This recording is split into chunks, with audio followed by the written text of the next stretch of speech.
at the end of the day, it's all about freedom.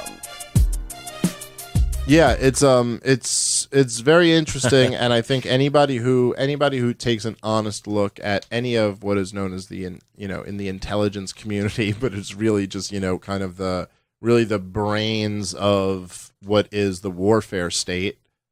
If you take an honest look at them, a sober look at them, it's pretty brutal.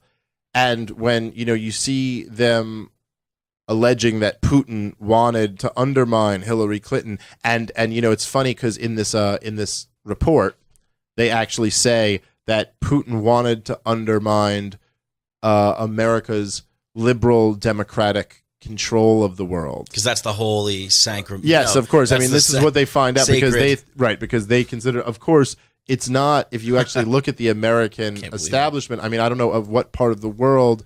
In different parts of the world, they're not so democratic. But regardless of that, it really is one of those things where I think things look very different from inside the empire than from outside the empire. And I don't think to too many people in the world, it's a shock, the idea that somebody would challenge American homogeneity. Like they're not sitting there like, oh, no, people don't really like the idea of your country ruling the world. Yeah. People don't really like the idea of a country that's like consuming like 20% of the world's resources or whatever. They don't look at us like we're their friends.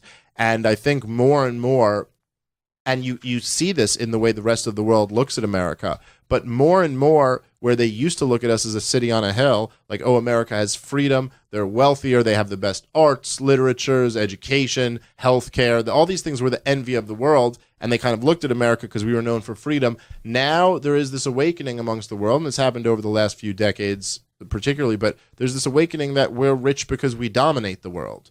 We're rich because our military dominates the world because we're the bullies, and we tell people to do it our way.